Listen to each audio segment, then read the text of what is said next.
তো বন্ধুরা, আজ সকাল সকাল প্রবল বৃষ্টির মধ্যে হাজারদুয়ারি এক্সপ্রেস চেপে কলকাতা স্টেশন থেকে বেরিয়ে পড়েছি। আমার গন্তব্য বহরমপুর কোর্ট। উদ্দেশ্য একটাই, তারকের রিসেপশন। রিসেপশনে যাচ্ছি আর বিয়ে বাড়ির গেটের কাছে দাঁড়িয়ে তারক বললো একটা সেলফি না হলে হয়। এদিকে আবার দুপুর গড়াতে না গড়াতেই ভাত কাপড়ের অনুষ্ঠান শুরু হয়ে গেল। তারক তো ভাত কাপড়ের দায়িত্বটা খুব হেসে হেসে নিয়ে নিল।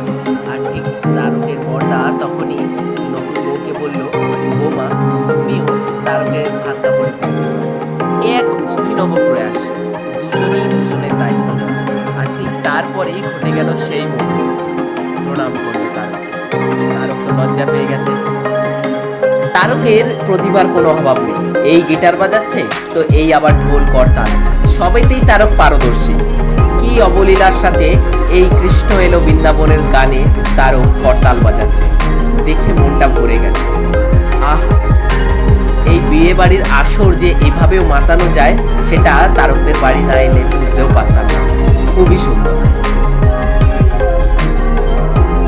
দুপুর গড়িয়ে কখন যে সূর্যিমামা অস্ত গেছে জানা নেই।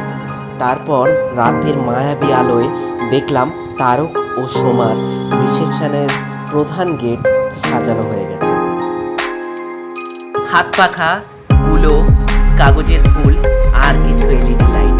তারকের রিসেপশন যাওয়ার রাস্তায় এইগুলো চোখে পড়বে।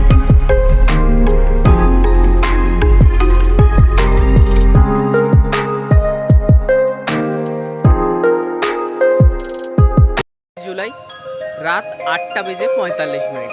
হ্যাঁ, ঠিকই ধরেছেন, আমি এই বাড়িটাতে ছিলাম। এই বাড়িটাতে আমার থাকার জায়গা হয়েছে। আর এখানে তারকের রিসেপশন হচ্ছে। তারকের রিসেপশন, তারকের রিসেপশন, তারকের রিসেপশন। হ্যাঁ, বৃষ্টি হয়েছিল, খুব কাদা হয়েছিল। তারক বলেছে, কাদা তুমি থেমে যাও, এবার বৃষ্টি তুমি থেমে যাও, এবার আমার রিসেপশন শুরু হবে।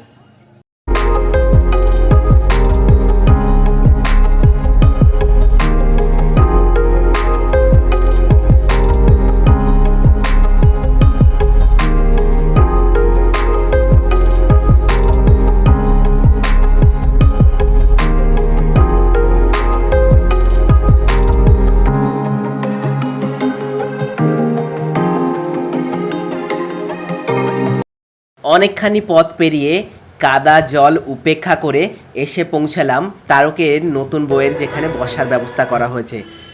দেখে বোঝাই গেল এতটুকু তিল ধারণের জায়গা নেই, এখন সমস্ত লোকজন ভর্তি। আর তারকও সেই সুযোগ মিস করছে না, প্রত্যেকের সাথে একটা করে ছবি তুলে নিচ্ছে আর ক্যামেরাম্যান ভিডিও করে নিচ্ছে মাঝে মাঝে। নতুন বউ এবং তারককে দুজনকেই খুব সুন্দর লাগছে। বিয়ে বাড়ি এসেছি আর অনেকক্ষণ না খেয়ে কি থাকা যায়, তাই চলে এলাম ফুড স্টলে। এখানে এসেই দেখলাম গরম গরম ক্রিস্পি টাইপের চিকেন পকোড়া সসের সাথে পরিবেশন করা হচ্ছে। আর এই দাদা ততক্ষণে কফি বানানোর প্রচেষ্টায় আছে। ওদিকে ফুচকাওয়ালার আবার একটু তিল ধারণের সময় নেই, চারিপাশ ঘিরে লোকজন আর তাদের চাহিদা মতো ফুচকা দিয়ে যাচ্ছে এই ফুচকা দাদা।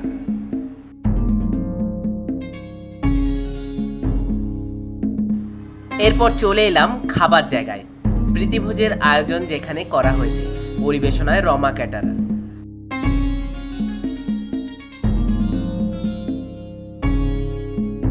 প্রথমেই আছে মেটের চপ, সাথে স্যালাড এবং কাসন্দি।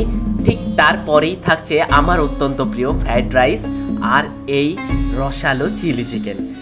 আহা, দেখলেই জিভে জল এসে যায়। আর বাঙালি মানেই তো মাটন, আর সেই মাটন দেখলে জিভে জল আসে না এরকম বাঙালি খুব কমই আছে। সাথে রয়েছে মাছ, মাছের ঝাল। এপাশে রয়েছে পাস আইসক্রিমটা আমি দেখাতে পারিনি, ফ্রিজের মধ্যে অসম্ভব ঠান্ডায় জমে গেছে ওগুলো। কর্নেটও ছিল। এই সন্দেশগুলো হালকা মিষ্টি ছিল আর রসগোল্লাগুলো তো অতুলনীয়, একদম আমার মন ভরে গেছে খেয়ে। খাওয়া দাওয়া সমস্ত কিছুই একাধারে সেরে নিলাম। এরপর তারকের একটা অদ্ভুত ইচ্ছা জাগলো, আর সেটাই আপনারা দেখে নিন। সকাল থেকে মুষলধারার বৃষ্টি, আর সেই বৃষ্টিকে উপেক্ষা করে এক রাত জলের মধ্যে দিয়ে অফিস কেটে আজ আমি চলে এসেছি আমাদের প্রিয় ভাই বলতে পারেন তারকের রিসেপশনে।